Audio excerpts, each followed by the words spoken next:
Castillo, es contador público por parte del ITAM, con especialización en finanzas, diplomado en habilidades gerenciales en el mismo ITAM, tiene también diplomado en impuestos internacionales en Fisk University del ITAM. Desde 1998 ingresó al despacho de Prensa Marripa y fue promovido en 2010 como socio de derecho firma. Participa actualmente en la Coparmex, en el Colegio de Contadores Públicos de México, en el Instituto Mexicano de Contadores Públicos. Hoy está con nosotros el contador Luis Eduardo Natera Niño de Rivera, es contador público por parte del ITAM, tiene especialidad en Derecho Fiscal de la Universidad Panamericana, también tiene un diplomado en Impuestos Internacionales en el ITAM. Es socio a cargo del área de precios de transferencia del despacho Natera Consultores desde 2013 a la fecha. Fue administrador central de fiscalización de precios de transferencia en el servicio de secretaria de 2007 a 2013, autoridad competente mexicana en precios de transferencia. Ha sido expositor en diversas instituciones como el Instituto de Contadores Públicos de México, la NEFAC, CAM, Fondo Monetario Internacional, Banco Mundial, y también es miembro actualmente de IFAC Grupo México.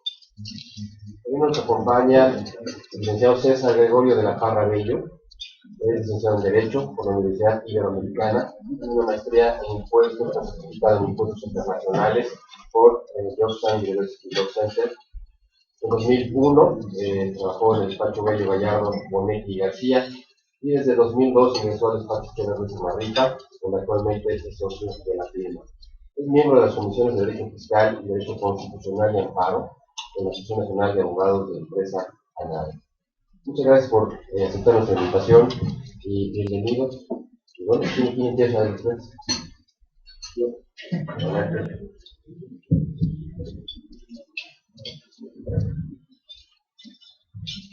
Gracias, Fede, gracias a todos por venir. Bueno, platicando un poco de los antecedentes que dieron origen a esta forma oficial 76, que me parece está generando bastantes dolores de cabeza y es un poquito lo que vamos a poder detalle más adelante. Voy a platicar un poco las razones por las cuales se crea esta forma deriva de o ha sido manifiesta en la exposición de motivos, se manifiesta que es la necesidad de contar con elementos adicionales para poder llevar a cabo la fiscalización y de manera oportuna ejercer las funciones de manera efectiva y eficiente por parte de las autoridades. También la exposición de motivos señala que como se elimina el dictamen o la obligación de presentar el dictamen de estados financieros, pues ahora únicamente se tendrá que presentar información adicional a aquella que proporcionamos ya sea a través de la DIOS. Todo esto viene muy de la mano con el tema de contabilidad electrónica, viene también de la mano con el timbrado de todos los CFDIs o la implementación de CFDIs para prácticamente cualquier tipo de operación que llevemos a cabo. ¿Cómo se hace esto? A partir de 2014 entra en vigor un artículo 31A, al que hemos designado el artículo, o así le hemos dicho, el artículo fantasma, un artículo que le da plenas armas o plenas herramientas a las autoridades para que puedan emitir las reglas para pedir la documentación que ellos quieran. Prácticamente lo que dice es los contribuyentes deben de proporcionar la información ante las autoridades conforme a los formatos oficiales que establezcan estas autoridades a través de las reglas del carácter general. ¿Qué es esto? Cartera abierta para las autoridades. Pueden pedirnos exactamente lo que ellos quieran y como ellos quieran. ¿En qué forma? La que ellos decidan, ¿no? Peligroso, muy peligroso este artículo. Y vamos a ver por qué se acaba volviendo todavía más peligroso. Para 2014, en la quinta resolución de modificaciones a la resolución miscelánea, se empieza a establecer o se empieza a entrever qué es lo que quisieron decir con este artículo 31A y qué es lo que querían requerir. Prácticamente se establece un catálogo de 36 operaciones, 36 operaciones que se consideran como relevantes y están contenidas en 5 anexos: operaciones financieras, operaciones con partes relacionadas, participación en el capital y residencia fiscal, reorganización y reestructura, y por último, todas aquellas que se nos lleguen a ocurrir. El cumplimiento en primera instancia se había establecido que iba a ser a partir del 30 de octubre de 2014. Sin embargo, se emitió un comunicado de prensa, el 140 de 2014, a través del cual se amplió el plazo hasta el 31 de enero de 2014 por toda aquella información que fuera correspondiente, de 2015, perdón, por toda aquella información que fuera correspondiente a 2014. Posteriormente, sale una séptima modificación de la resolución miscelánea, y en estas se establece en el resolutivo noveno que el cumplimiento de todas perdón, las obligaciones establecidas o todas las obligaciones relacionadas con 2014 se tendrá que dar a más tardar el 30 de abril de 2015. En esta regla se establecía o contenía un pequeño, después salió la regla perdón, para 2015, y esta contenía un pequeño error en los plazos, señalando que las obligaciones de 2015 se tendrían que haber cumplido en abril, en julio, en octubre y en enero de 2016, y se publica también el formato oficial 76, que ya nos deja ver cuál es la intención de la autoridad. Ya para la segunda resolución de modificaciones para la regla miscelánea de 2015, se corrige la referencia y se establece que las obligaciones correspondientes a 2015 deberán de cumplirse el último día del mes de mayo de 2015, por lo que hace al primer trimestre, por lo que hace al segundo trimestre del ejercicio se tendrán que cumplir en agosto de 2015, tercer trimestre en noviembre de 2015 y el cuarto trimestre en febrero de 2016. Se establece también que no se debe de presentar esta forma cuando no se hayan realizado operaciones en el periodo correspondiente, y los contribuyentes distintos al sistema financiero no tendrán que presentar esta declaración informativa cuando el monto acumulado de las operaciones en el periodo correspondiente no exceda de 60 millones. Adicionalmente se establece un resolutivo tercero, el cual establece que las obligaciones correspondientes a 2014 podrán ser presentadas en una sola declaración de forma anual y hasta antes del 31 de diciembre de 2015. Por lo que pudiéramos cumplir en cualquier momento nuestra obligación de 2014, lo podemos presentar hasta antes del 31 de diciembre de 2015, y por lo que hace a 2014, las operaciones de 2015, podremos cumplir en los términos señalados en el calendario que les comentaba anteriormente. Ahorita lo que vamos a hacer, vamos a entrar un poquito más a detalle cada uno de los anexos a los que se refiere este formato 76. Por lo cual le voy a dar la palabra. Gracias. Buenos días a todos. Antes de empezar con mi parte, quisiera agradecer a la nave por la invitación. Es un gusto venir aquí a platicar de temas tan técnicos como llegar de una forma.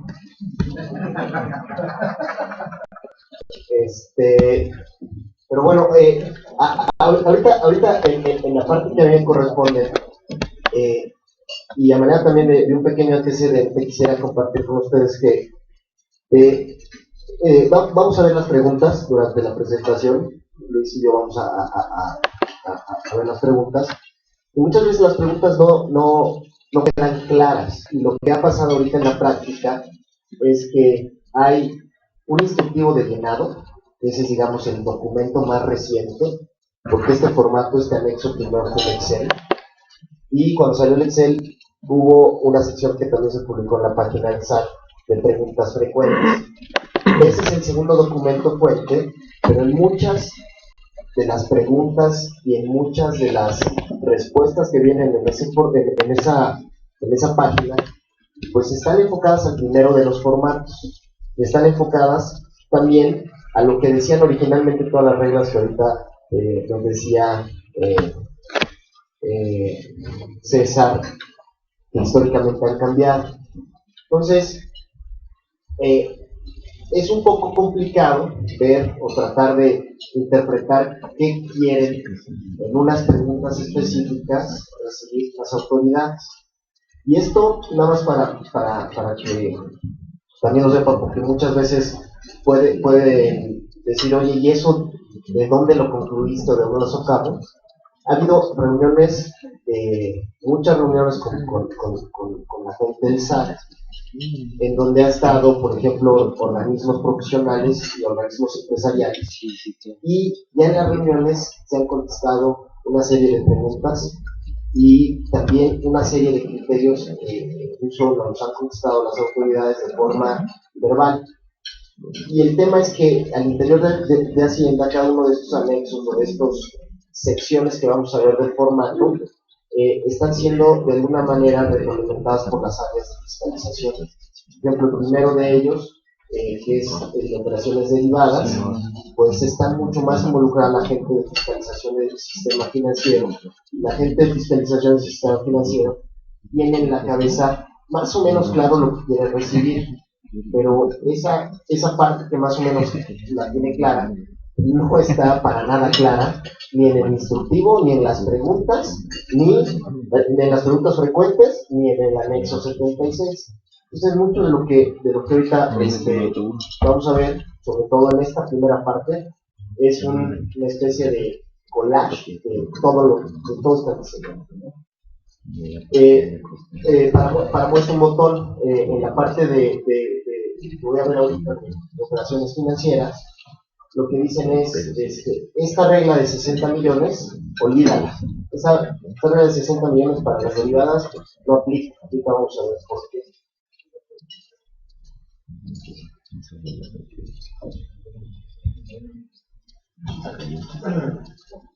Básicamente, aquí puse unas citas del instructivo de llenado y de las preguntas frecuentes, las que dicen PF7 y PF13 son preguntas frecuentes. Básicamente, la primera regla general, que es muy importante, es más importante incluso que la regla de los 60 millones, es que si un contrato de operaciones financieras derivadas está cotizando el mercado reconocido, o el subyacente al cual está referido la operación financiera derivada está cotizando en un mercado reconocido, ahí la regla general es, esas no las tienes que reportar. No las tienes que reportar porque o la operación financiera derivada, por ejemplo, está cotizando ella misma en el MEXER, o porque el subyacente sí está regulado en un mercado reconocido y no puedes tú variar los precios de cotización, ¿no? Entonces, esto y vienen una serie de disposiciones de excepción, déjenme decirle, respecto de esa regla general.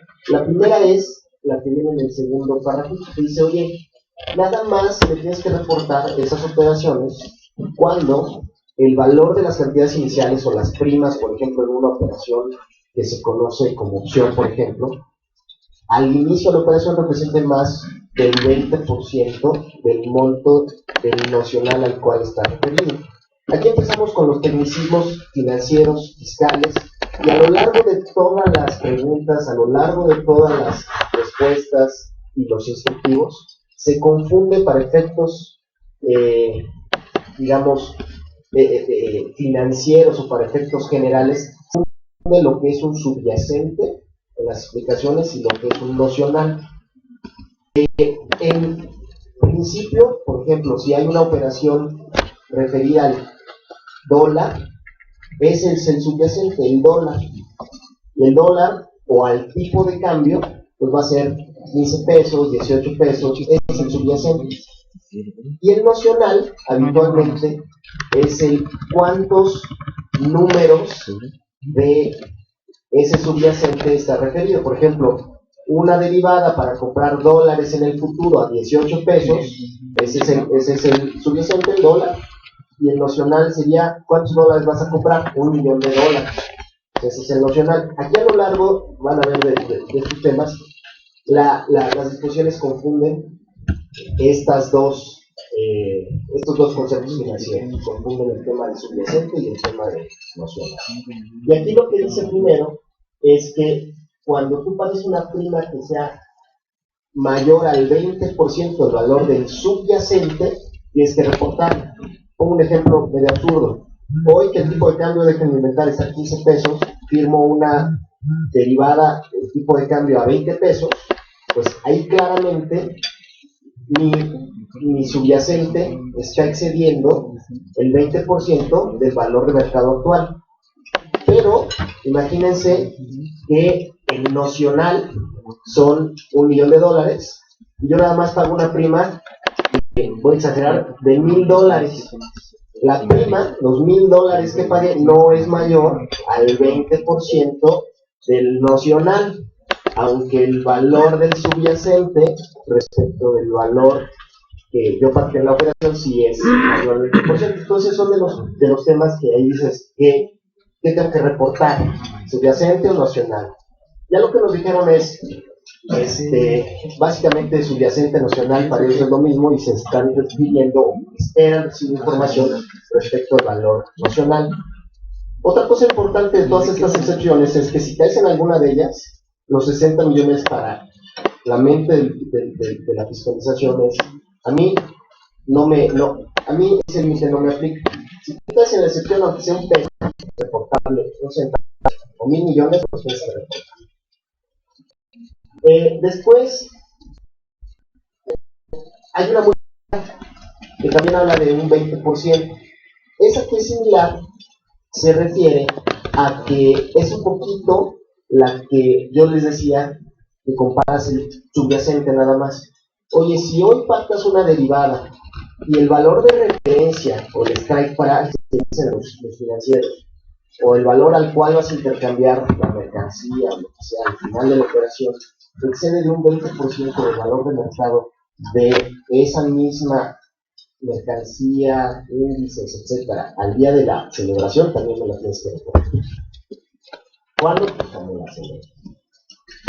Y para esto se establece que el valor de mercado es aquel al cual están cotizando en ese momento los subyacentes, si fueran cotizados, y si no estuvieran cotizando en ese momento, pues entonces se tiene que hacer un estudio de precios de transferencia respecto del subyacente para ver si está o no a valor.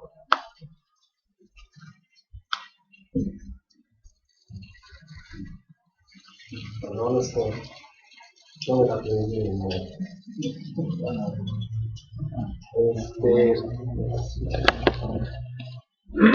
Luego, te dice que todas las entidades financieras, básicamente el sistema financiero, bancos, todas las que vienen listadas, ¿no? De acuerdo al del código, pueden, lo que es que lo pone como opción, pueden reportar únicamente las operaciones que hayan sido celebradas con sus partes relacionadas, ¿no?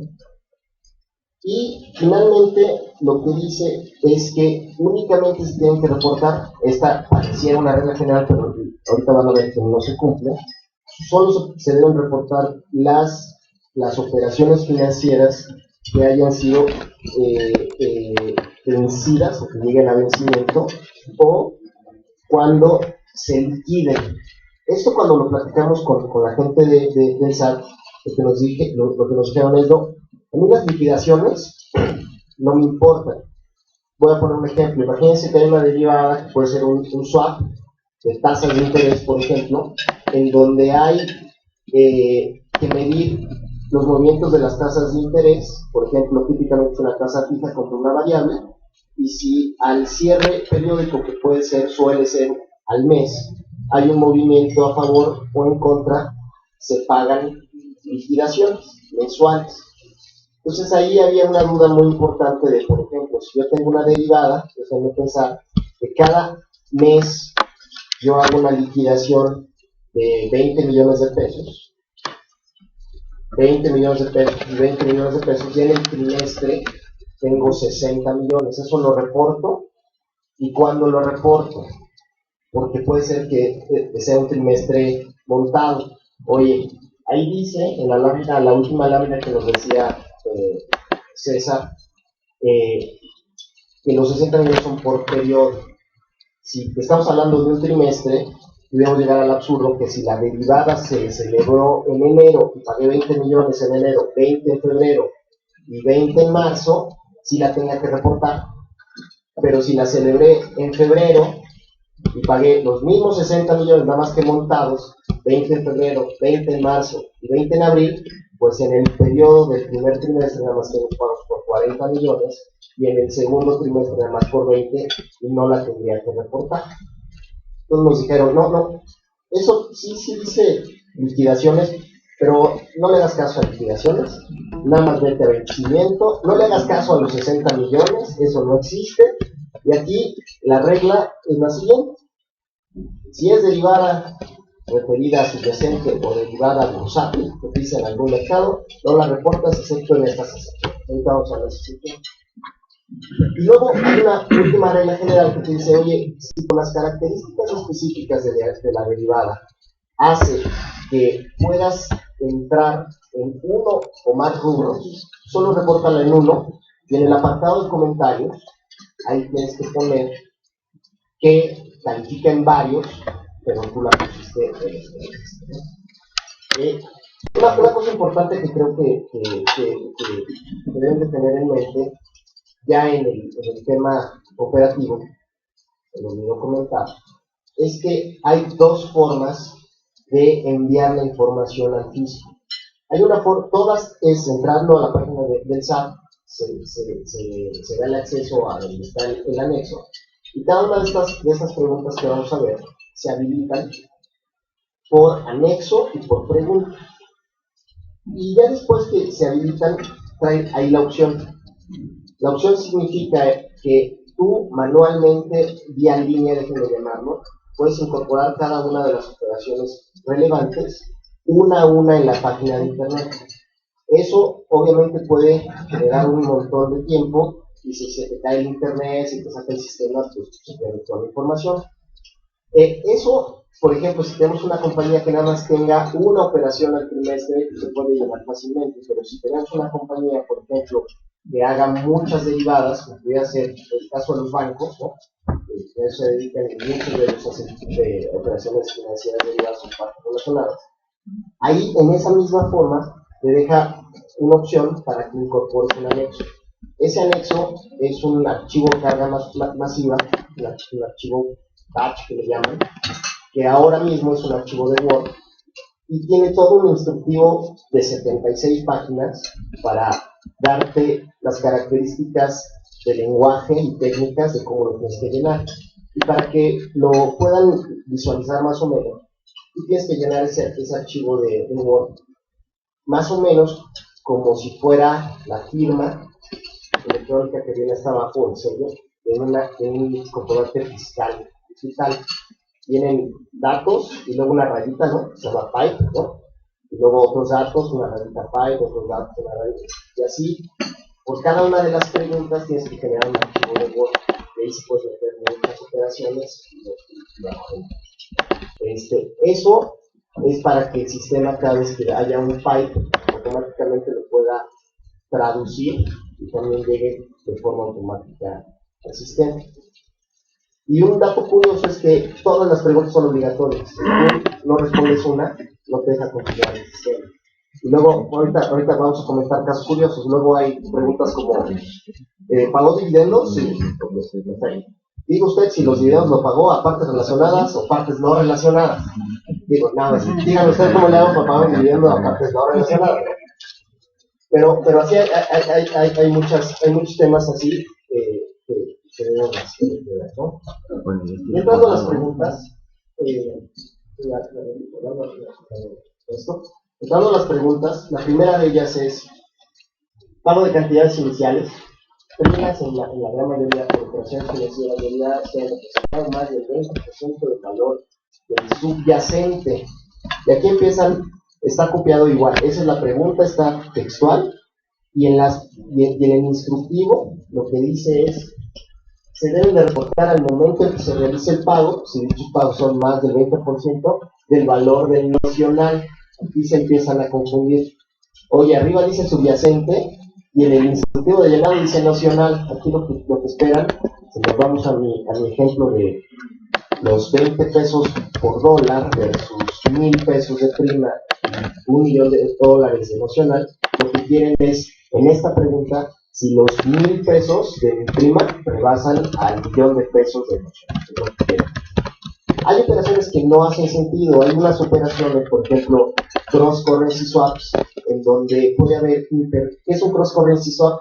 Funciona muy similar a cómo funcionarían dos préstamos. Yo te presto en pesos a una tasa fija, por ejemplo, y tú me prestas en dólares a una tasa variable. Y lo que pasa es que cada vez que hay que pagar intereses, se mide cuánto es el interés de tasa fija en pesos con el interés en tasa variable en dólares, se ve quién gana y pierde y puede haber una liquidación. Ese tipo de operaciones, hay una variación o hay una variante en donde las partes al inicio de la operación pueden intercambiar el 100% del nocional desde el día 1, como si fuera un préstamo. Entonces ahí no necesariamente se refiere a primas, y como estás intercambiando del día 1 el 100% nocional, pues con independencia en la mente de la fiscalización de esa información. Oye, aquí es con independencia de los que están también. cada vez me tienes que recordar todas, cualquiera que sean esas, ¿no? La siguiente pregunta es: operaciones financieras derivadas compuestas y o estructuradas. Viene una definición. La definición son cuando se utiliza un instrumento financiero derivado que incluye más de un subyacente y que incorpora una condición de pago que, cuando se utilizan con fines de cobertura, cambia el perfil financiero de una condición final en más de un subyacente. Aquí, por ejemplo, entraría la que acabo de escribir, la de cross currency swap, porque está referido tanto a divisas como a tasa, ¿no? Tiene que hacer dos subyacentes. Dato curioso también, en todas estas definiciones, la autoridad copió las definiciones de nuestros, ahora ya no son principios, pero de nuestras normas de información financiera. Están copiadas idénticas, todas las definiciones están copiadas de las normas de información financiera. La siguiente pregunta es que tienes que poner todas las operaciones con fines de cobertura, y la cuarta, todas las operaciones con fines de negociación. Básicamente la diferencia es que en las de cobertura lo que quieres hacer es mitigar los riesgos que ya traes de la operación de la compañía. Por ejemplo, oye, yo tengo un préstamo en dólares, no quiero que el peso se vaya a devaluar, no puedo pagar tanto, entonces compro una cobertura para que si el dólar empieza a subir, pues yo nada más tengo una pérdida. Esas son las de cobertura. Las de negociación es simplemente con un boleto de lotería. Yo creo que aposté al rojo, ¿no? Yo creo que va a ganar el rojo en lugar del verde. Esos son los de negociación. En la práctica, hemos tenido muchos problemas cuando son de negociación y ha habido liquidaciones. En el caso de que ganas en negociación, está perfecto, es un ingreso acumulable. En el caso de que pierdes, pues no es acumulable porque, bueno, perdón, no es deducible, ni acumulable tampoco, pero ¿cómo se llama? Pero por un tema ahí de que pues estás especulando, y eso no debiera ser ¿cómo se llama? El modus operandi de una compañía. Lo raro es que cuando ves el Código de Comercio, por ejemplo, una SA, su principal motivo es especular, ¿no? Entonces, ya son de las cosas que no se entienden, ¿no? Luego vienen tres operaciones que son estas, 5, 6 y 7, que no tienen nada que ver con derivados. Son notas financieras que nos tienen aquí. Y lo que quieren ver, básicamente, en estas tres, se refieren a títulos que pueden ser segregables, en donde tú puedes arrancar, por ejemplo, los cupones, perdón la expresión, y quedarte con el principal, los de los cupones, vender el principal, o simplemente quieren saber si los tienes juntos. La primera es, tienes operaciones financieras, le llaman, no derivadas financieras, en donde el principal, los intereses y accesorios provienen de la segregación de un título de crédito o de cualquier instrumento. Si la respuesta es sí, lo que esperan que les digas es, sí lo tengo, y esperan que le des el monto del principal y el monto de los intereses. Oye, si tú agarraste ese bono y vendiste el principal, lo tienes que señalar en la pregunta 6. Tú lo que vendiste son los cupones, lo tienes que señalar en la pregunta 6. Viene una definición de activo financiero para estos efectos, que básicamente es muy básica. Instrumento financiero es cualquier contrato que dé origen a un activo financiero, a un pasivo financiero o a un instrumento de capital. Las dos siguientes también son excepciones a derivadas y también las quieren ver en todos los casos. También es algo absurdo en algunos, en otros algo entendido. La pregunta 8 es si tú de manera anticipada vences un derivado. Y aquí puede haber muchas cosas, de muchas dudas. ¿Por qué pasó esto? Había una estructura en donde si tú tenías una derivada referida a un tipo de cambio, como venía la fórmula en una miscelánea, es que cuando cruzaba de año, al 31 de diciembre tú hacías una evaluación de la ganancia o la pérdida que llevaras en ese momento. Y la variación estaba mal hecha porque en lugar de decirte lo que ibas ganando o perdiendo era el tipo de cambio del día que se llevaba esta operación y hasta el acumulado del 31 de diciembre, lo que te decía es, oye, haz esa ganancia respecto al tipo de cambio del último día y del que vas a pagar cuando la operación se vence.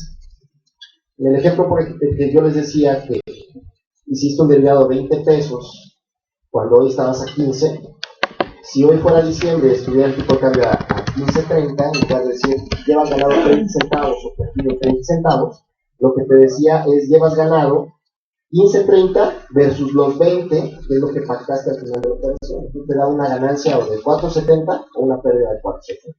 O sea, había estructuras en donde algunos contribuyentes tomaban la pérdida de 4.70 y luego esa pérdida se tenía que regresar y de calcular la ganancia real al final de la operación.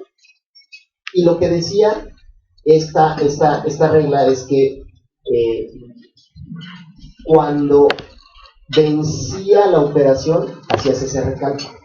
Y muchos agarraron esa lectura gramatical y decían, bueno, pues esta no llegó a vencimiento porque la cancelé o la terminé anticipadamente y nunca regresaba la deducción. Entonces, por eso viene esa pregunta. Pero hay algunas dudas en el mercado de que hay ocasiones en que las derivadas son con una opción determinada que se llama son europeas o son americanas. Las americanas tienen la ventaja que en cualquier momento durante la vida de la operación tú puedes ejercerlas, y las europeas solamente las puedes ejercer al final de la operación. Entonces, hay muchas preguntas de que si es una derivada americana, tú lo ejerces, si eso es una terminación anticipada o no, por ejemplo.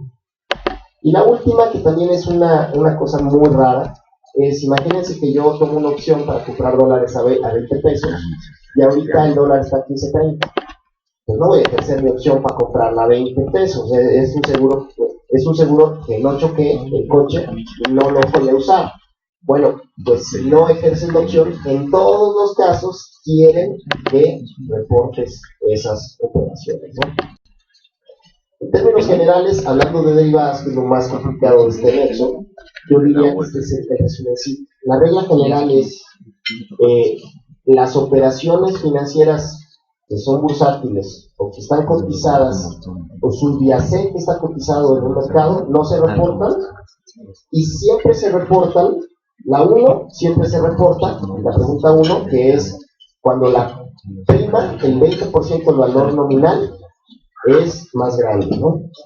La 2, la 3 y la 4, que es las estructuradas, las de cobertura o negociación, solo se informan cuando la variación del subyacente al inicio de la operación versus el valor de referencia al final es más del 20% o más del 20%, o si el subyacente no es bursátil. Y las últimas en todos los casos, si la terminas anticipadamente o si no la ejerces, en todos los casos las ejerces. El paso del micrófono a Luis. Muchas gracias, Juan.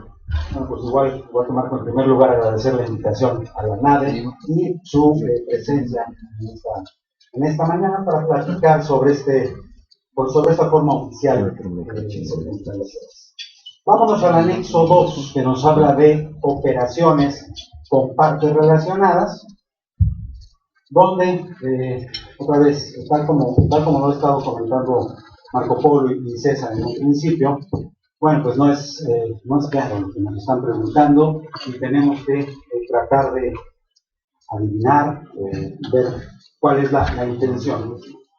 Recuerden que de lo que se trata en este tipo de formatos es de tratar de generar un perfil de riesgo de los contribuyentes, al menos a los ojos del SAT. A eso va encaminado todo esto, muy de la mano con el proyecto BEPS, con el análisis de riesgo, que es necesariamente algo que el SAT necesita manejar si es que quiere tener eficiencia en sus actos de fiscalización. Y de ahí surge todo esto buscando realmente información relativa a ciertas planeaciones fiscales que han impactado dentro del SAT, ¿no? Que sí le ha pegado a la recaudación, y entonces tratan de buscar información para tratar de tener una reacción oportuna, vamos a llamarlo así. Yo no sé qué tanto se va a conseguir, y a estas alturas, después de años de muchas planeaciones, pero bueno, pero para ellos es no tener nada, ¿no? Entonces, vamos a ver qué preguntas tenemos en el anexo 2 referente a precios de transferencia. Y al igual que Marco Polo, lo primero que vamos a comentar son algunos puntos muy importantes del instructivo que nos emiten para el llenado de este formato oficial 76, y nos hablan aquí del tema otra vez de los 60 millones de pesos, que tiene su origen en la regla miscelánea, que nos dice cuándo hay que reportar y cuándo no. En esos 60 millones de pesos, entendemos de la lectura de la regla miscelánea que estamos hablando de 60 millones en el periodo, al menos para el ejercicio 2015, entenderíamos que el periodo es el trimestre.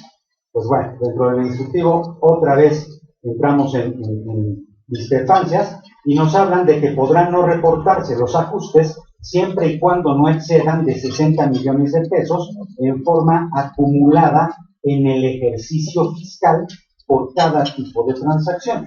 Entonces, bueno, ahí otra vez entramos en el tema de, ya no entendí, en la regla me hablas de trimestre, el periodo como trimestre, y en el instructivo me hablas de que tu idea es 60 millones de pesos acumulados en el ejercicio. Y bueno, vamos a tener todas las dudas que ya comentó Marco Polo respecto de este tema. Lo bueno es que en este primer trimestre nos da exactamente lo mismo. ¿Qué vamos a reportar? Cuando exceda de 60 millones el ajuste, será reportable. Cuando esté por debajo de esas cantidades, pues no vamos a reportar nada. Y el problema pues, lo vamos a patear un poquito hasta el segundo trimestre, donde ahí esperemos que ya nos den una aclaración, modifiquen instructivos, modifiquen regla, o modifiquen todo lo que tengan que modificar para que esta cosa sea congruente y podamos entenderla de la mejor manera. Una de las cosas muy criticables que tiene el instructivo es que nos lanzan de buenas a primeras una definición de lo que debemos entender por ajuste para efectos de responder las preguntas relativas al proceso de transferencia. Y nos dice que se entiende por ajuste cualquier modificación, corrección, compensación, rectificación o enmienda que se realice al precio, monto de la contraprestación o margen de utilidad que se pactó originalmente en una transacción entre partes relacionadas, independientemente de que su efecto sea contable y fiscal, contable no fiscal, o bien fiscal no contable. Y en esa definición pues cabe un área, o sea, pues cabe absolutamente todo lo que se le pueda alterar al precio por cualquier razón, cabe ahí. Vaya, el tema de dar una nota de crédito, pues cae ahí. Oye, eso no tiene nada que ver con el tema de precios de transferencia, es una nota de crédito por operación. Pues bueno, de acuerdo a ese instructivo, que afortunadamente esa definición está en un instructivo, nada más, para que la tengamos nada más ahí medio en la mente dando vueltas, meramente, pero tenemos que ponerlo en contexto. Eso significaría para efectos del reporte de acuerdo con esta visión que tienen. Llama mucho la atención que diga, independientemente de que el efecto sea contable y fiscal, lo cual tendría alguna razonabilidad, contable no fiscal. Es decir, si yo tengo un movimiento de precios de transferencia que no afecta el ámbito fiscal del contribuyente, me dicen que de todos modos lo tengo que reportar. Caray, es absolutamente absurdo que tengamos esto. Sabemos que precios de transferencia funciona básicamente en el ámbito fiscal. De hecho, las obligaciones que tenemos en materia de precios de transferencia nos hablan de, para los efectos de esta ley, de la ley del impuesto sobre la renta, vas a hacer cosas. Y sabemos que un montón de grupos multinacionales tienen políticas distintas de precios de transferencia para efectos gerenciales, por ejemplo, que no tienen que ver o no tienen que concordar de ninguna manera con el tema fiscal. Vas a hacer una ficción fiscal para efectos del impuesto sobre la renta, y lo demás lo vas a mantener para efectos operativos gerenciales, digamos, del grupo, y pareciera con esta definición que tienes que estar reportando todo ese tipo de cosas. Entonces, lo primero que hay que entender es el contexto, ¿no? de lo que estamos hablando. Vamos a hablar de precios de transferencia en materia del impuesto sobre la renta, y con eso pues manejamos lo que es esta definición, donde lo único que hicieron fue sacar como sinónimo de ajuste o modificación a precio, y lanzaron todo, ¿no? Cuidado con esa definición. Después también nos avisan, bajo su misma idea de que esto va a ser acumulado a nivel ejercicio, los 60 millones los entienden, al menos, como acumulados en el ejercicio, nos ponen una segunda reglita que nos dice: los ajustes adicionales sobre una misma transacción que ya fue reportada en el mismo ejercicio fiscal, deberán reportarse los ajustes cada vez que rebasen 15 millones de pesos. Entonces, yo ya llegué en algún momento, asumiendo la idea que traen ellos de 60 acumulados en el ejercicio, vamos a suponer que yo en el primer trimestre llego a 50, no reporto nada por ello. Para el segundo trimestre llego a 70, bueno, pues ahí ya tendré que reportar porque ya rebasé los 60 millones en el ejercicio. No nos queda muy claro qué tenemos que reportar. Si los 50 del primero, más los 20 del segundo, o nada más los 20 del segundo, y no reportamos los 50 del primero. La verdad es que falta mucha aclaración en este tema. Y al tercer trimestre vamos a suponer que traemos 80. Y lo que nos dice esta reglita es, ok, de los 70 que reportaste en el segundo trimestre, en el tercer trimestre que pasaste a 80, no me reportes nada porque ese ajuste adicional no ha llegado a los 15 millones de pesos. Y hacia el cuarto trimestre nos vamos hasta 100. Bueno, pues ahí reportaré otra vez, como ya rebasó los 15 millones, reportaré el cambio y otra vez nos queda la duda de qué hacemos en el tercer trimestre. No está de ninguna manera claro. Y si a eso le adicionamos que en las preguntas nos hablan del tipo de transacción, y en esta reglita de los 15 millones nos hablan de una misma transacción, pues ya no entendemos si estamos hablando de los mismos términos. Hay bastante confusión en cuanto a esa situación. Otra vez, lo bueno es que vamos a reportar aquí el primer trimestre y no nos metemos todavía demasiado a profundidad con esta problemática, pero sí esperamos que para el segundo trimestre ya tengamos muchísimo más claro todo este panorama y saber qué es lo que tenemos que ir haciendo. ¿Ok? Y después hay un tema que a mí me preocupa especialmente, donde nos dicen: cuando alguno de los ajustes no provenga de la aplicación de algún método de la ley del impuesto sobre la renta, se deberá seleccionar la opción otro. Y nos habla de reportar, para reportar el ajuste correspondiente. Ojo con esta aclaración. En la ley del impuesto sobre la renta solo se nos permiten 6 métodos para aplicar en la determinación de los ingresos acumulables o las deducciones autorizadas. Esta pregunta a mí me da error, o esta aclaración para poner en las respuestas, donde dices, oye, ¿cuándo vas a poder utilizar un método que sea distinto a uno de los 6 que están permitidos por la ley de impuesto sobre la renta?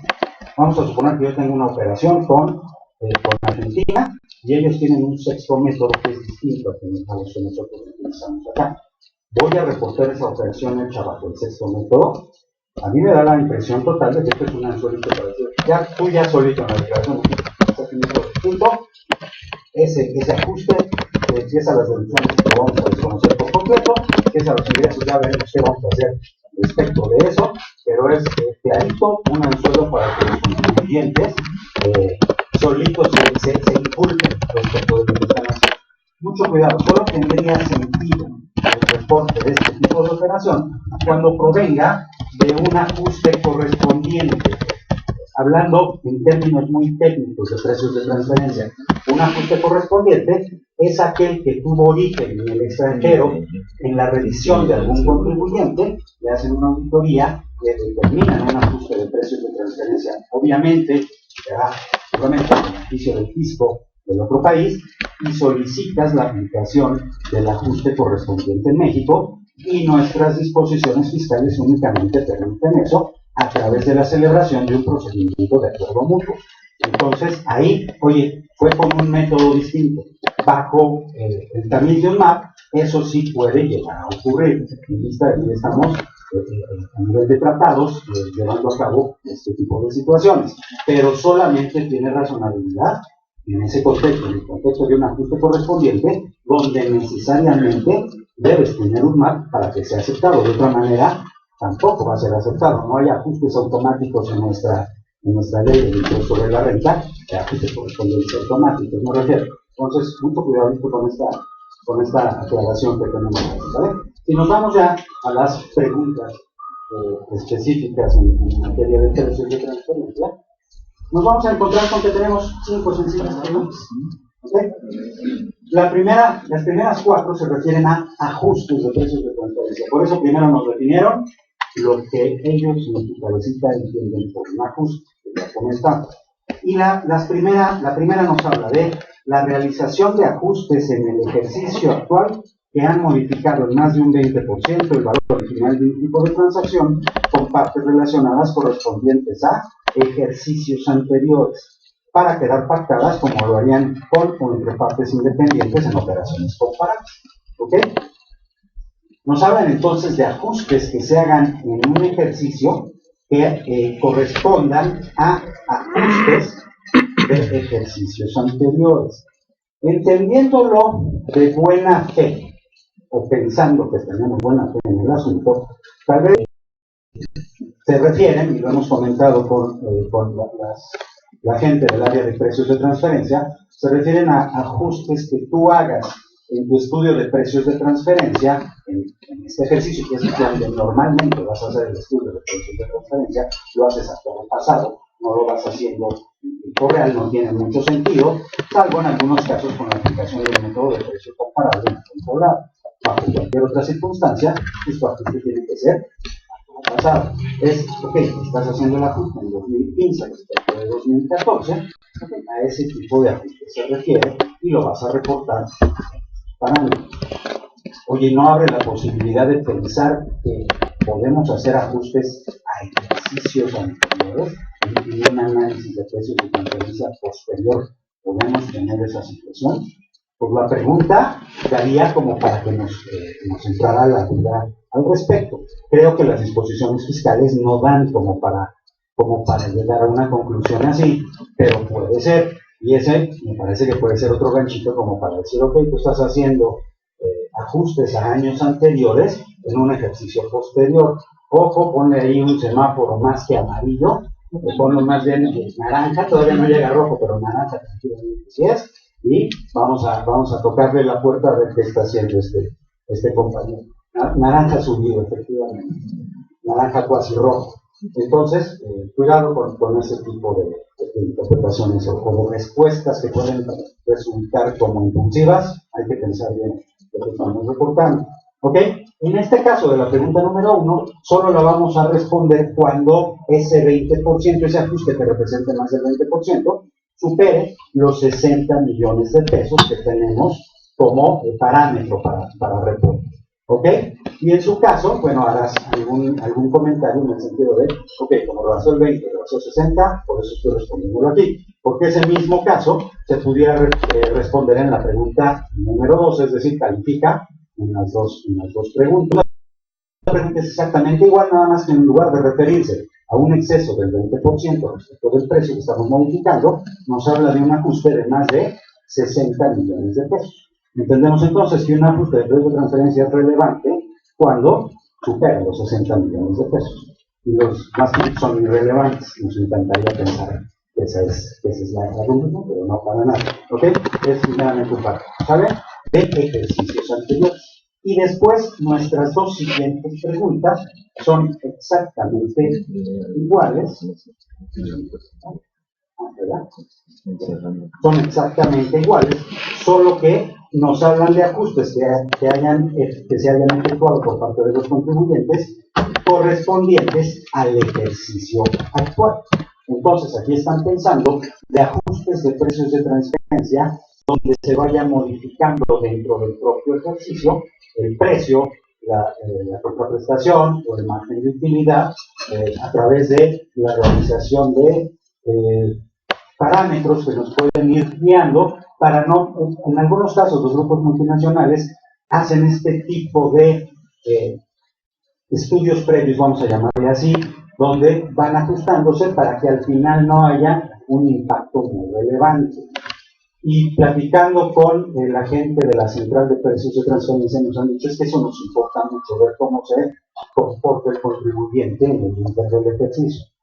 Pero al final de la historia, oye, ese estudio previo o ese estudio intermedio, pues no te da ningún parámetro real para efectos de lo que va a pasar en el ajuste de precios de transferencia al final del ejercicio. Simple y sencillamente, pues es tratar de alinearte justamente para que al final del ejercicio o no tengas un ajuste o minimices el efecto de esos ajustes y estés planteándote el precio de transferencia correcto durante el ejercicio. Ellos insisten que eso les resulta muy valioso. A mí me parece que no sirve absolutamente para nada, porque en el estudio de precios de transferencia, si no uso un método de precio comparable no controlado, lo voy a tener al final con un parámetro anual, con comparables que traen parámetros o medidas que nos van a permitir esa elaboración del rango de precios de transferencia hasta el final del ejercicio. Y todos los ajustes intermedios que hice son meras correcciones al respecto de ello. Entonces va a ser muy complicado. Yo creo que en este sentido, nuestros ajustes de precios de transferencia los vamos a reportar al final del ejercicio. No vamos a estar reportando movimientos en el Inter, aunque bajo la definición, pues cualquier movimiento en el precio puede calificar. Desde, como les decía, una bonificación en precio o una nota de crédito, pues pareciera que califica. Nada más hay que tener cuidado con estas preguntas, ¿no? Y por último, la pregunta número 5 nos habla de determinación de costos y gastos con base en valores residuales de utilidad y o efectuó pagos de dichos gastos. Aquí, por ejemplo, se materializa perfectamente algo que dijo César en el momento en que nos dio la introducción del tema. Al principio, esta pregunta en el primer formato de Excel hablaba de regalías obtenidas bajo valores residuales. Al momento de sacar el siguiente formato, ya cambian la pregunta, ya no estás preguntando regalías, ya estás hablando de costos y gastos con base en valores residuales, y eso es verdaderamente un problema. Vamos a suponer que alguna empresa, y conozco algunas, que presentaron su formato Excel de operaciones relevantes, ellos ya reportaron regalías respecto de esto, porque tuvieron una regalía, pero no reportaron costos y gastos. Es el problema de dejar la libertad a la autoridad de que pregunte lo que se le antoje su revelada gana. Igual para el próximo mes, aquí ya no tenemos costos y gastos, y nos preguntan costos, gastos y no sé, de ingresos. Te pueden preguntar lo que se les antoje la gana y no tienen ningún parámetro que los limite. Eso a mí me parece que es muy complicado. Como tenemos la pregunta en este momento es cualquier costo o gasto que tú hayas determinado con base en valores residuales es lo que vas a reportar cuando supere los 60 millones de pesos en el periodo. Y ojo, no hay que confundir aplicación del método residual de partición de utilidades con una determinación con base en valores residuales. A lo mejor lo que yo utilicé fueron márgenes transaccionales de utilidad de operación y me quedé en México con un valor básico y el residual de las utilidades lo envié al extranjero. ¿Por qué? Porque yo aquí en México solo realizo funciones básicas. Entonces un residual parece tener sentido. Pero la pregunta va, obviamente, en esta paranoia de las reestructuras y demás, donde cualquiera de esas situaciones entra en un parámetro de ser una planeación fiscal agresiva. Entonces, bueno, hay que tener toda esa documentación que soporte y que sustente perfectamente este tipo de cálculos de utilidad residual, ¿vale? Marco. Gracias, Luis.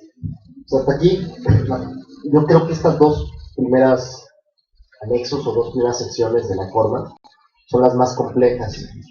Y aquí probablemente la reflexión que yo haría y la que he tenido con varios de los que estoy haciendo es, no valdrá la pena darles todo, o sea, todo lo que se imaginen, que ahí les llega un camión y de aquí a que encuentran la aguja en el pajar, pues a ver si la encuentran, porque con todas estas dudas que hay, pues mejor le lleno de información y al contrario, va a llegar un volumen que de ahí a que la encuentren A ver si él lo hace, ¿no? Volumen, y te aseguro que va a haber un conflicto entre las bases de datos que ya tiene el SAT ahorita con otras declaraciones.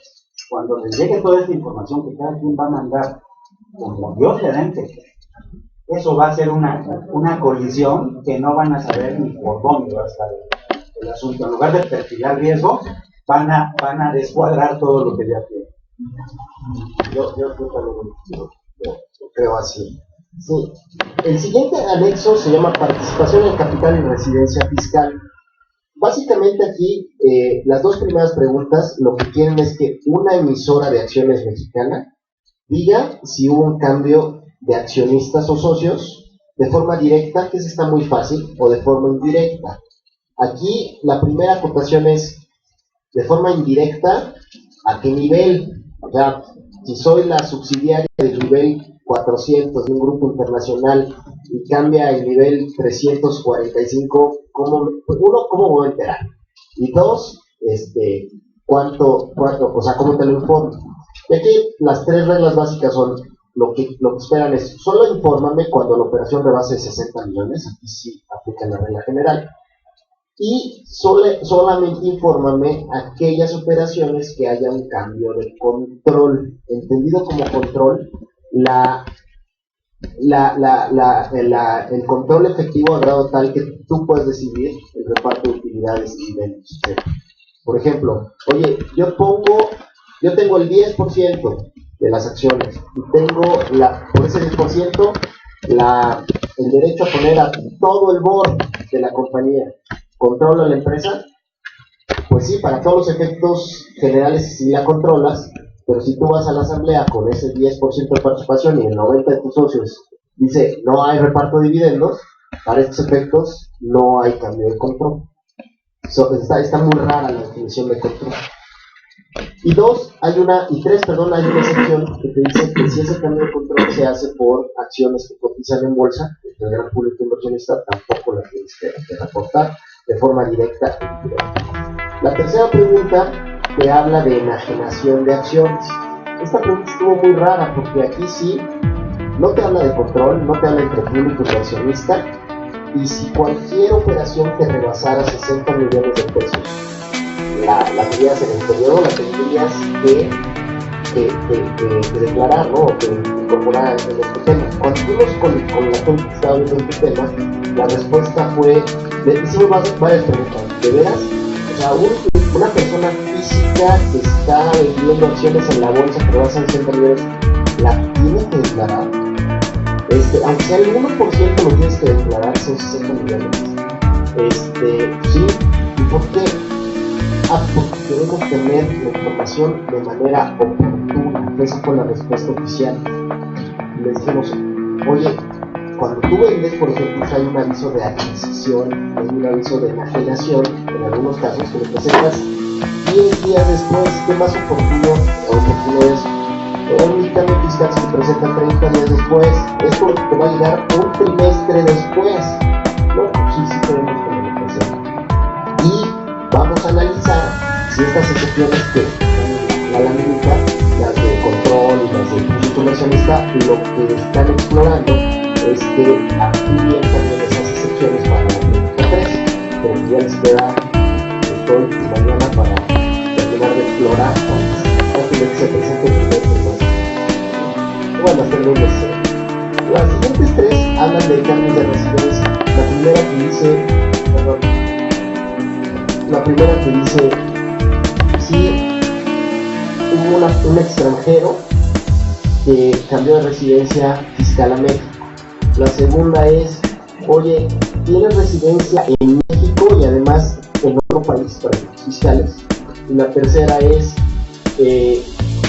la tercera es, ¿tienes residencia en el otro país y fiscal de México? ¿No? Entonces estos casos hacen sentido con algunas operaciones de nacionalización, déjenme ponerlo así, de sociedades extranjeras. En este caso lo primero que nos dijeron es, aquí quiero tener todas, aquí no aplica el tema de 60 millones, porque decíamos, ¿cómo miden los 60 millones? Por el capital contable, por los activos de la persona que tiene residencia, por activos, por pasivos, o sea, ¿cómo? No, aquí no importa. Todos estos casos se tienen que declarar. Y ya cuando lo respondieron esos, le dijimos todo, o sea, vas a poner a todos los expatriados, personas físicas, empresas transnacionales que mandan a sus funcionarios a vivir a México a que te declaren de manera personal esto. Sí. Bueno, y sí nos lo dijeron como 3 juntas. La última fue, lo vamos a analizar. Sí, es una locura, pero bueno. Pues eso es todo de esta lista, no hay mucho más que ver. Gracias, Marco. Nos vamos entonces al siguiente anexo, al número 4, que se refiere a reorganizaciones y reestructuras, como comentábamos, ¿no? Son de los temas que le preocupan mucho a esa, ¿no? Sobre todo el tema de las reestructuras corporativas,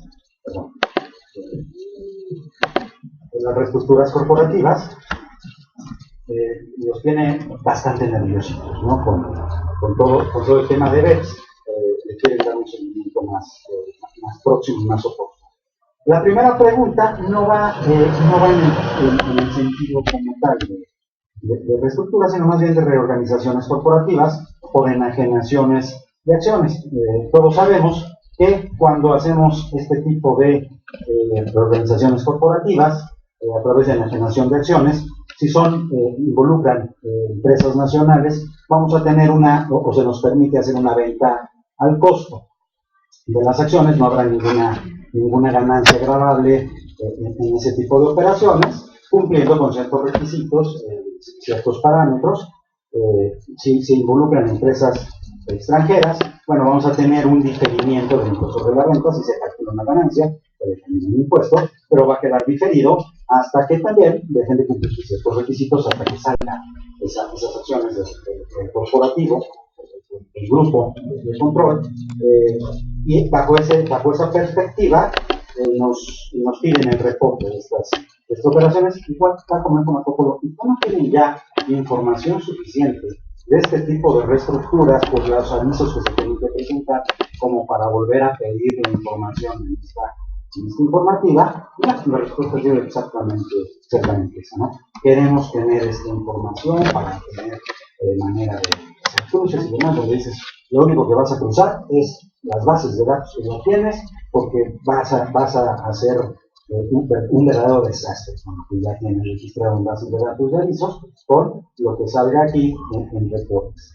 Nos dicen que si una de estas enajenaciones de acciones, obviamente puedes calificar en esta pregunta y en la pregunta 3 del anexo 3 que ya nos comentó Marco Polo, nos dicen, para evitar duplicidad en esa información, responde esta, y en el campo de observaciones nada más a la indicación de que también calificaría en la otra. Imagínate el diseño de formato, ¿no? Además, con texto libre para que no pueda ser explotable de manera sencilla todo este asunto. Va a ser muy complicado para eso.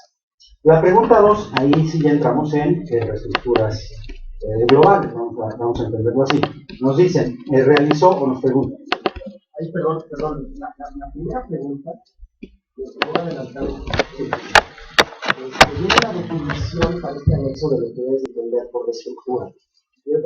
Para no ponerla, una de las preguntas más generalizadas de esta primera es que, ahorita que te llegue Luis a la definición de esta pregunta, es que si tú lees la definición de reestructura, no es posible, no hay manera en que caigas en esa definición vía venta de unas acciones. Y entonces la primera pregunta es, ¿qué quieres aquí? Porque una reestructura en estos términos de la definición no la puedes lograr a través de una venta de acciones. Y las originales que tienes en la mente, las que planteaba Luis, las están como reestructuras corporativas tradicionales en la ley, y se escapan del sistema. Y ahí sí se quedaron así por lo menos en las empresas que no sabemos qué queremos. Muy bien.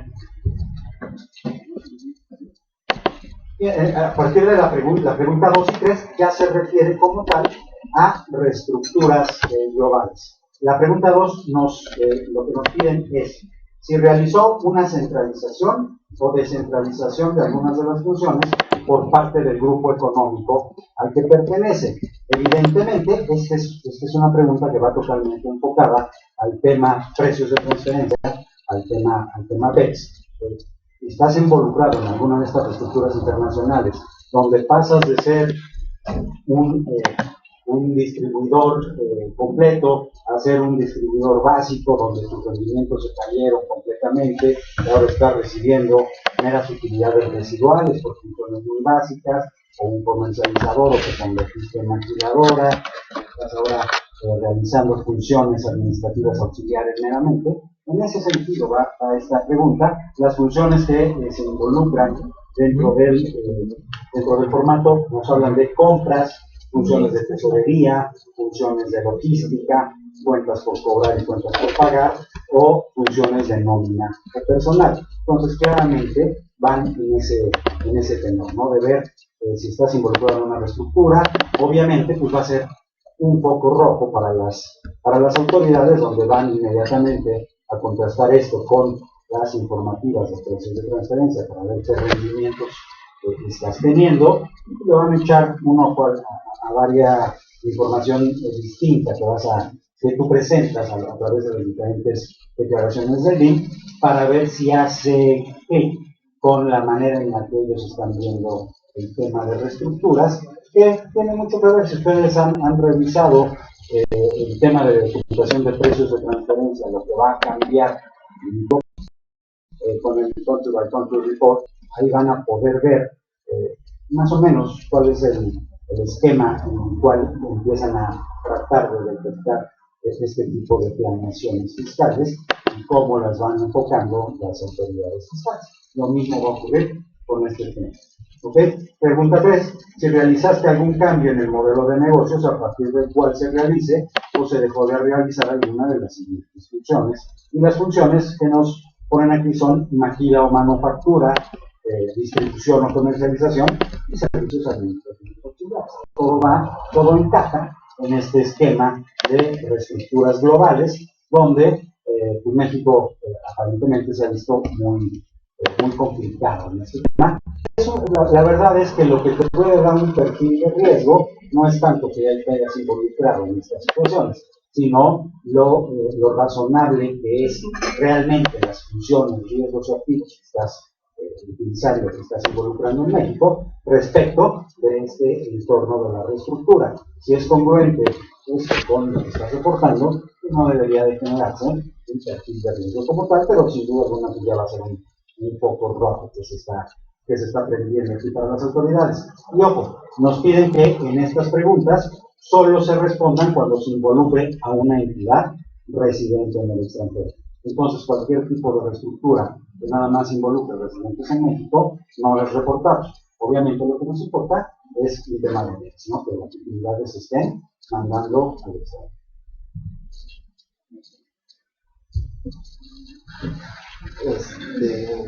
Bueno, pasamos al anexo 5, que es la sección de otras, ¿no? Y aquí hay una complejidad, ¿no? De operaciones. Sí, pero sí, está bien, Perdón, dice ahí el cambio fantástico. Vamos a seguir hablando de estas operaciones. Para ser consistente con el anexo. Vamos a seguir con estas operaciones, perdón. Tienen mucho que ver, obviamente. De hecho, algunas de estas preguntas podrían estar en el anexo de transferencia, sin duda alguna. Las mandaron acá para darle una connotación más. ¿Ok? La primera pregunta que nos hacen es enajenación de bienes intangibles en exactamente en el mismo contexto PEPS. Una de las planeaciones muy recurridas es realizar operaciones con intangibles de una modalidad muy fácil y muy sencilla, y a través de estas planeaciones está exprimiendo utilidades a las empresas de todos los países para llevártelos a ciertos países donde tienen simplificación todos estos temas. Entonces, bueno, nos están preguntando este tipo de enajenaciones de intangibles y nos dan una amplia, muy amplia lista de intangibles que pueden ser utilizados o generados por las empresas y estar involucrados en estas enajenaciones. Aquí nada más en la lámina pusimos, digamos, que los rubros generales, ¿no? Activos relacionados con el mercado, con la cartera de clientes, activos intelectuales o artísticos, activos basados en contratos o derechos, activos intangibles tecnológicos o activos intangibles distintos a los anteriores. Y todas estas preguntas van muy de la mano con todo lo que ha venido ocurriendo con el proyecto BEPS y con las últimas modificaciones a las guías de precios de transferencia en materia de activos intangibles. ¿Ok? Les va a dar igual, responder estas preguntas va a dar meramente algunos indicios a la autoridad para que tengan al menos una notificación inicial de que estás involucrado en una enajenación de intangibles y de ahí deberá empezar una explotación de datos más interesante a través de anexos de precios de transferencia de la DIN, dictámenes en caso de que estés dictaminado o toda la información que tiene disponible para estos. ¿Okay? Exactamente en ese mismo contexto podemos entender la pregunta 3, enajenación de activos financieros. Aquí lo que van a perseguir de manera más puntual va a ser enajenación de carteras.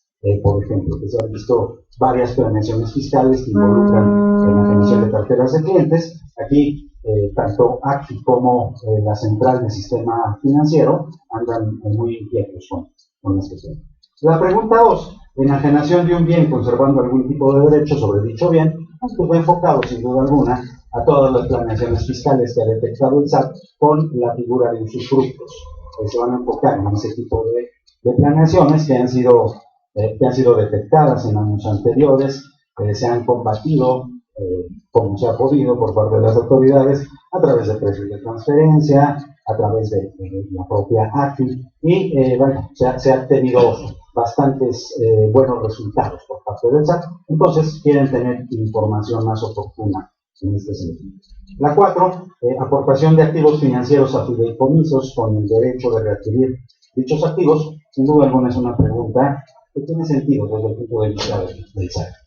Cuando tú aportas activos a fideicomisos, bueno, pues se pierde mucha transparencia en lo que trata de buscar el SAT respecto a la información que tiene disponible, y bueno, no es que esto te vaya a dar muchísima o la luz respecto a lo que está pasando, pero al menos te va a dar un indicio para que puedas empezar a hacer una exploración de información más interesante, te va a dar un punto de partida para que puedas empezar a tratar de combatir este tipo de planeaciones de manera más sencilla. Cuando entra el análisis de riesgo en el comienzo se queda muy atorado. Entonces, con esto tienes un punto de apoyo, al menos, ¿no? Como autoridad fiscal, y es justamente lo que están buscando. En la pregunta número 5, nos piden información respecto de enajenación de bienes por fusión o escisión. Todos pensaríamos otra vez, ya tienen la información suficiente respecto de estas transacciones, pero bueno, quieren una segunda opinión, vamos a llamarla así. Quieren más información. ¿Ok? Todos pensaríamos que al principio, cuando vemos la pregunta, que únicamente deberíamos reportar aquellos casos donde efectivamente se considera que existe enajenación en los términos del Código Fiscal de la Federación. Y oh sorpresa, en el instructivo nos dicen, repórtame todos los casos, aun cuando no exista enajenación, aun cuando no tenga un efecto fiscal tal cual la fusión o la escisión, y si cumples con todos los requisitos y no existe enajenación, pues en ese caso ponme en el importe 0. Yo ya con eso sé que esa no generó ningún efecto fiscal, al menos inmediato. Esa información, créanme que ya la tienen y simplemente se está duplicando con este tema. ¿Ok? No tendríamos muchos más comentarios en este tema. Bien, muchas gracias, Roberto.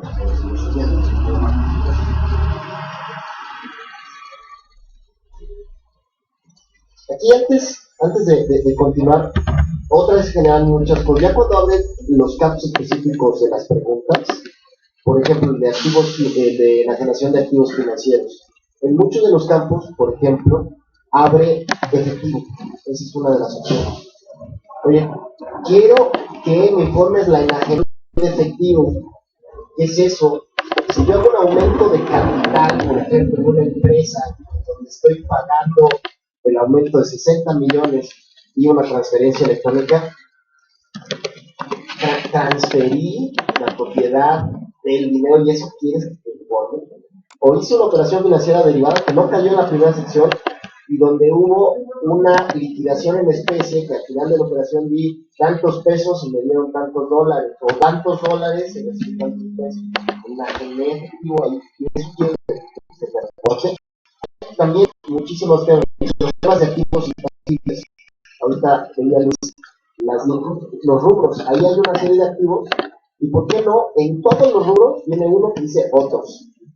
O se me olvidó uno, y si se me olvidó uno y otro, pues viene toda una sección que diga otros, ¿no? Entonces, ¿cuál es el reporto ahí? Otra vez, por ejemplo, acciones, que ya me lo preguntaste, son activos intangibles, o no sé si sean activos intangibles las acciones, pueden entrar, o un contrato de derivadas, lo seguí, o sea, es una locura. Y otra vez el tema es, ¿quieres darle información? O sea, tienes la opción de darle mucha información que ni siquiera probablemente es lo que explicaban, es que debía ser la parte técnica y la parte judicial recibir, pero otra vez puedes perder el tiempo. Otro caso muy interesante es la 6.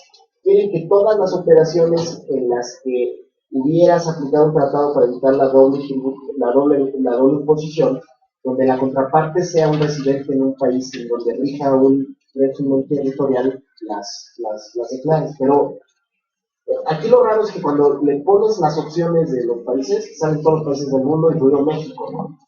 Y dices, ¿cuáles son los países territoriales? ¿Dónde está esa definición? ¿O dónde hay un listado que me diga que en un país rige un sistema territorial 1 y que con ese país tenemos tratado? Yo me puedo imaginar alguno, pero no sé, la verdad. Y hay una definición, la única definición que hay de países territoriales es una definición muy vieja, de un transitorio del 2002, cuando estaba esa ley, cuando se hizo esa ley. No, pero ahorita no hay mucho donde puedas decir si Francia, por ejemplo, es territorial o no, o si Barbados es territorial o no, es una definición importante. Las siguientes 3 preguntas, esta está maravillosa, es una misma operación que tienes que declarar o poner aquí 3 veces. El día que celebras un préstamo con pago de intereses cuya exigibilidad sea mayor a un año, ese día lo tienes que poner. Oye, cuando registran los intereses devengados en tu contabilidad, también lo declaras. Y cuando lo pagas, también lo declaras. Entonces, ahí 3 veces, que es la 6, la 7, la 8 y la 9, en una misma operación lo pones 3 veces, ¿sí? La 10, 11 y 12 se tratan más o menos del mismo tema. Quieren ver cómo estás haciendo, si estás haciendo o no planeaciones sobre pérdidas fiscales de las compañías. Y la primera es, digamos, para la presidente. Oye, tú hiciste una decisión y transmitiste pérdidas, pues en todos los casos que hay decisiones con empresas perdedoras es una obligación transmitir, tienes que decir sí.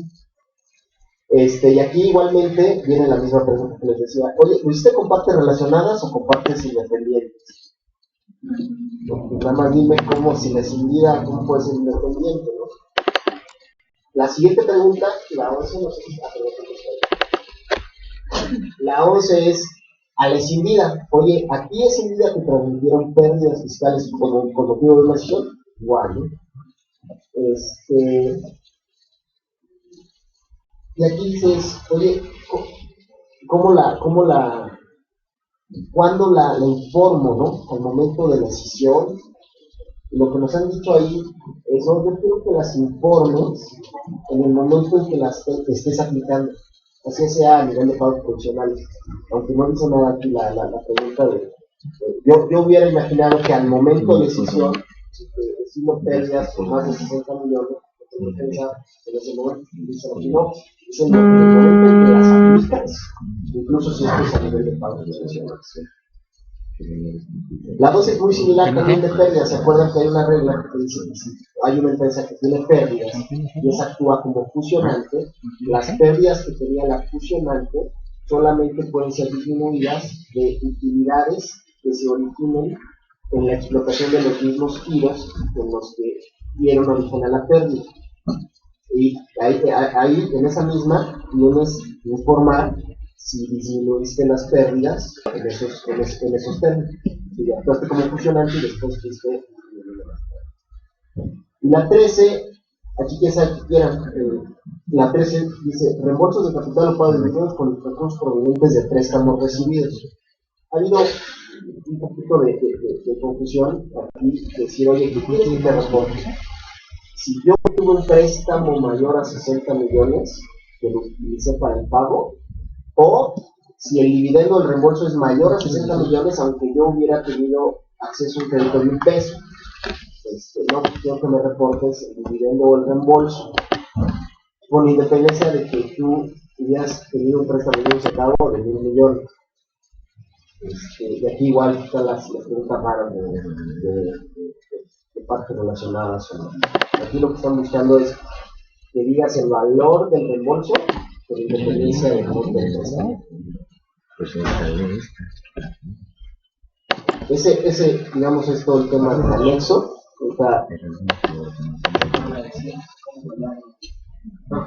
Como toda norma, bueno, pues tiene una especie de dientes. No es muy clara la referencia, como sucede en el caso de la contabilidad electrónica, que es una referencia a cuáles son las acciones que pueden resultar aplicables. Sin embargo, lo que sabemos es que la autoridad lo que va a pretender hacer es, al momento en el que yo quiera pedir o tener un formato de cumplimiento de obligaciones en términos del 32 del código, va a salir una notita de que yo no necesito esta información si no cumplo con estas obligaciones o si no cumplo debidamente.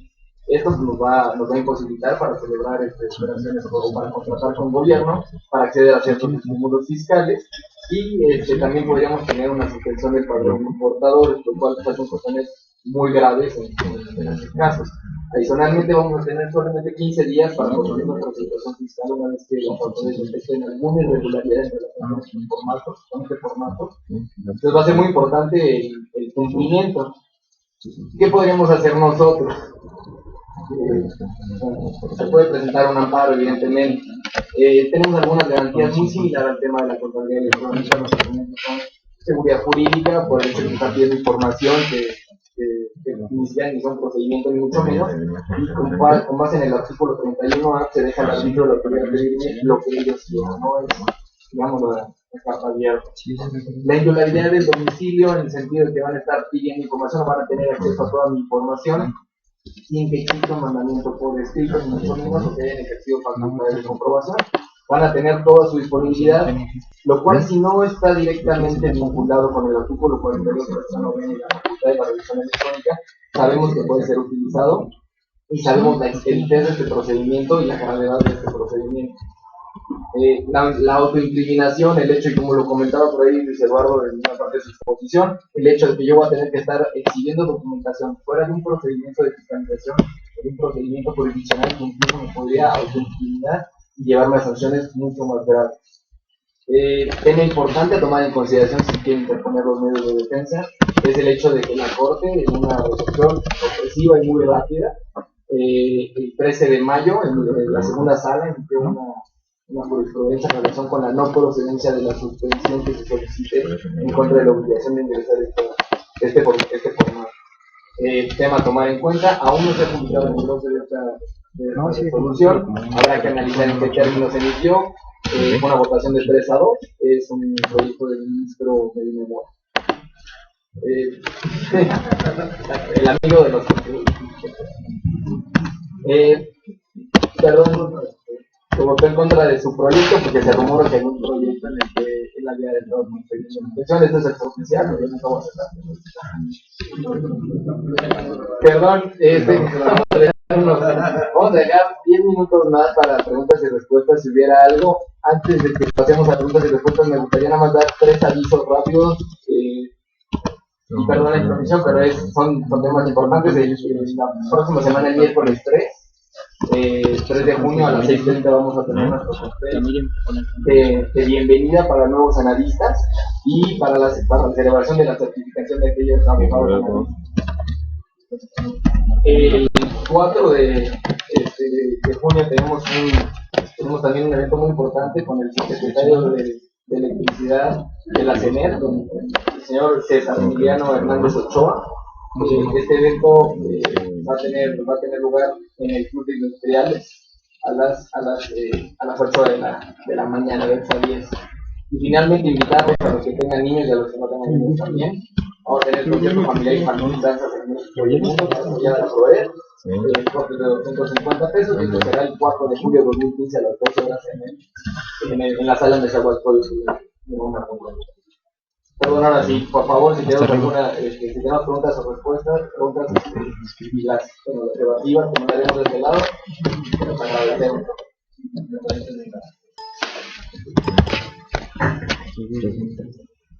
Muchas gracias por su exposición. La verdad que es muy interesante verlo también desde el punto de vista de contadores, ¿no? Para todos los que estamos aquí como abogados, a nosotros nos puede ser un poquito cansado el tema de los manejos, pero al final del día creo que son los puntos interesantes en esta materia para quienes pretenden examinarla. Es donde está la carnita, porque no es un tema, creo, como el tema de contabilidad, donde sí pueden tener una abierta de toda la información que se quieren, y si hay muchos de estos iniciativas.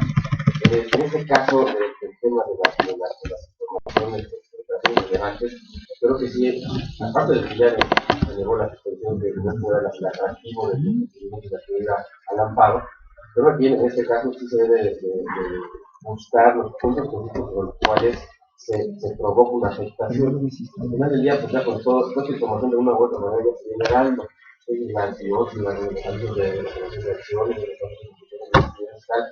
Entonces, por todo ese tema me puse trabajo en algunos puntos específicos, tratar de encontrar cómo se violentan los derechos constitucionales. No fuera mejor del tema de que la nueva política de mandamiento competente, etc. Pero creo que otros temas sí en algún pueden tener un punto específico de cómo pueden afectar en particular, y por ahí tratar de buscar algún efecto de inconstitucionalidad, ¿no? No sé qué tienes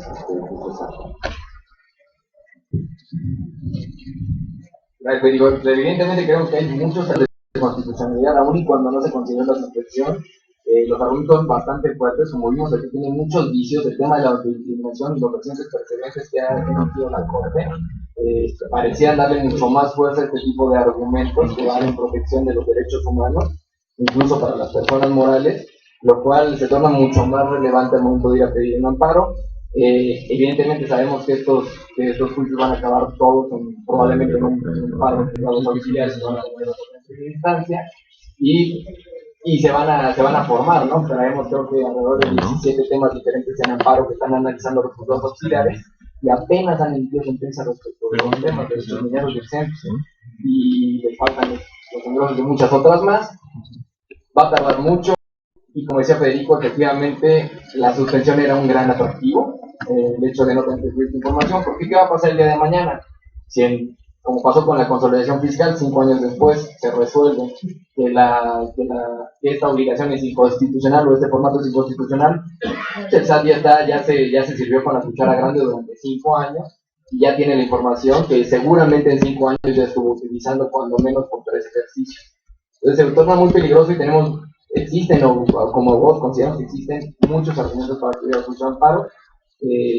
Habrá que ser muy cuidadosos también en la información que se revela, ¿no? ¿Cómo podemos llegar al amparo? Evidentemente 15 días hábiles después de que se presente por primera vez esta declaración.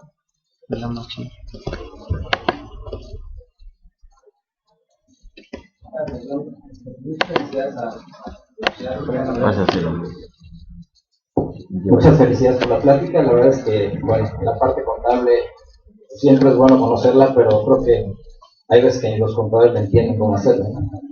Aquí mi pregunta, derivado de como en la contabilidad electrónica y como que son los sistemas fiscales, derivado de tanto cambio que ha habido, suena el proyecto del código, ¿no? Y de ahí a una regla miscelánea, y vienen las famosas modificaciones a netos y transitorios. Yo mi duda es, ¿qué pasa? No entiendo la lógica en cuanto a las operaciones de 2014, que se tengan que reportar hasta diciembre, y las de este año, pues ahorita, ¿no?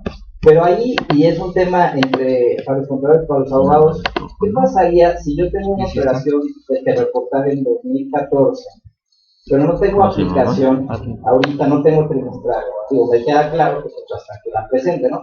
Pero ¿qué pasa si tengo una ahorita que reportar? Según lo que entendí, porque a lo mejor estoy perdido, la regla que aplica a las de 2014 es la de 2014. Y no necesariamente aplicar ahorita te daría efectos para que ya se use amparo como el de las operaciones de 2014. O no sé, yo quisiera abrirlo. Efectivamente, todo lo de 2014 lo puedes presentar hasta el 31 de diciembre de 2015. Si puedes presentar algo hoy, si quieres, va a estar sobre el sistema, puedes estar el miércoles, ¿no? El miércoles subes un préstamo, si quieres, como una operación de un préstamo con pagadero más de un año, con intereses, etcétera. Lo reportas en las tres formas en las que veíamos. Bueno, ahorita vas a reportar la primera vez. Vas a reportarlo y una vez que lo reportes ya te podrías ir a la juicio de amparo.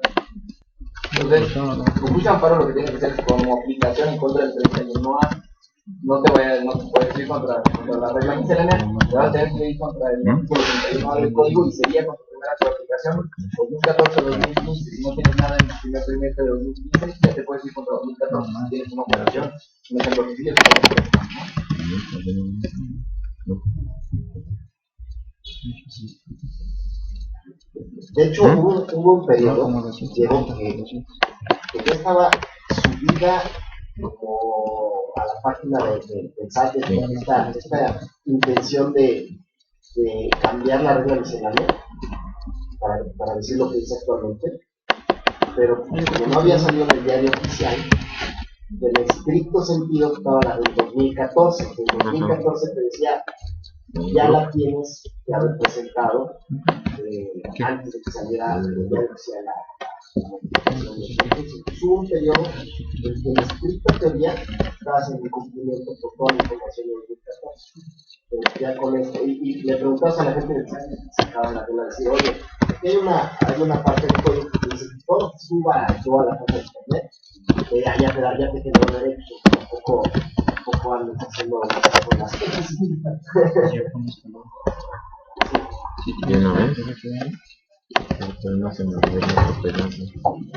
Buenos días, se les agradece la presentación, aunque las noticias de remotamente son buenas.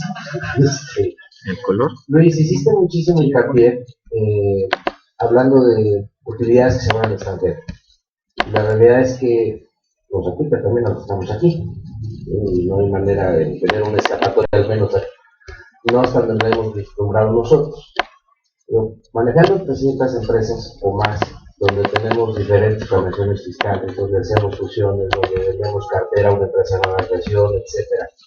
Pero todo dentro de nuestro mismo grupo empresarial sin perder control. Me encantaría que me dijeran que me libero la obligación, pero la verdad es que no, ¿verdad? Efectivamente, las noticias siguen siendo malas. Tienes que reportar los supuestos en los que caigas, hay que reportar. Hay una parte interesante que probablemente no se platicó aún, que es el famoso 31A. Está redactado medio curioso y te dice que tú no cumples esta obligación si la presentas de forma incorrecta o forma incompleta. Y tiene que venir la autoridad fiscal a decirte que está de forma incompleta o incorrecta y te da un plazo de, no me acuerdo si son 20 días o 30 días para completarla y para corregirla. Y si después de ese plazo de 30 días sigue estando incompleta o incorrecta, entonces es cuando se recupera. Y también se ha debatido ahí desde el punto de vista académico si te puedes equivocar al 100%, ¿no? O no. No, claro. Pero con todas estas dudas y todas estas imprecisiones, pues también pudieras irte, yo ya aprendí un lado de la moneda, oye, pues ya todo, ¿no? Casi te imprime ahí toda tu contabilidad y que es toda relevante, ¿no? El otro extremo es no pongo nada y que Hacienda venga a decirme si falló o no. Obviamente hay, como vimos, hay algunas operaciones que claramente ya tienen información Hacienda, como las excepciones o como algunas otras que sí necesariamente te estar en reporte, ¿no? Esas probablemente pudiera ser ese tema, pero también lo comento porque está eso en el medio de qué me pasa y si me puedo dar Alzheimer o no.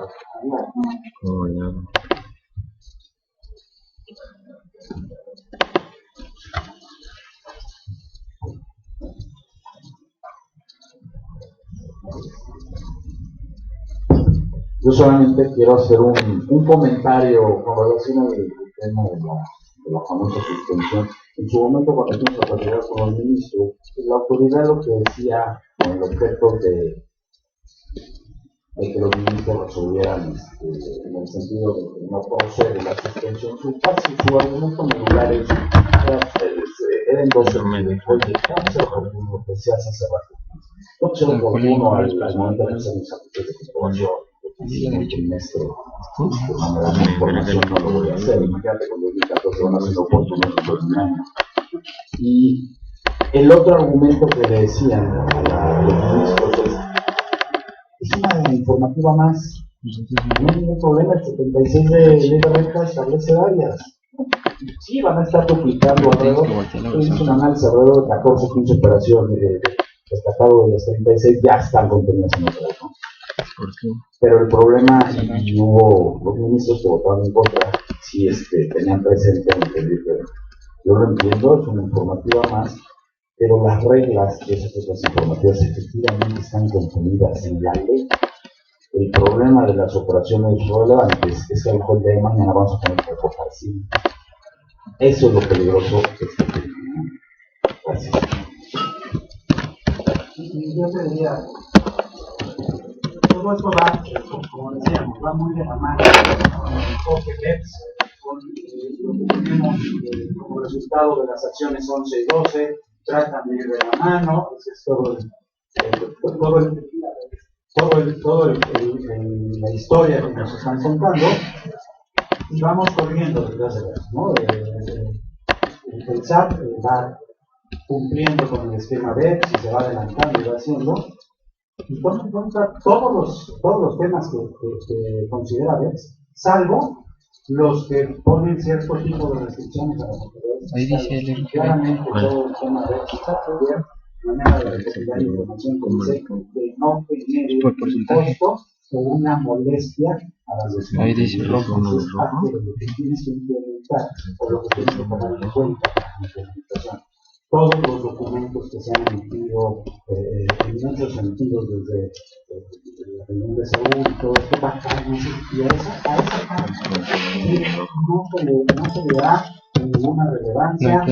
Dentro del mismo proyecto no encuentras nada referente a los derechos de los contribuyentes, a la seguridad de información de manera de hacerla.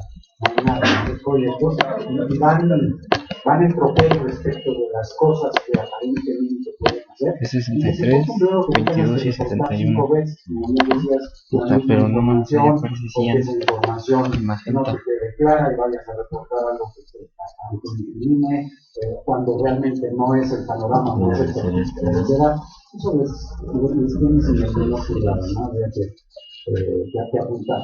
Es muy complicado como lo están diciendo, de manera de que estas cosas está haciendo ahora claro.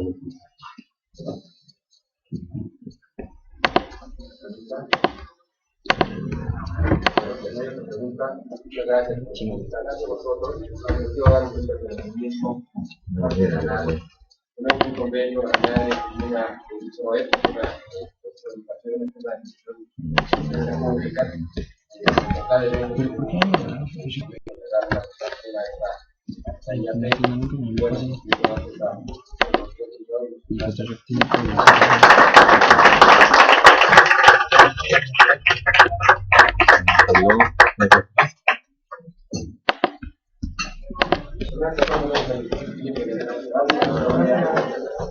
Ya no puse la ley.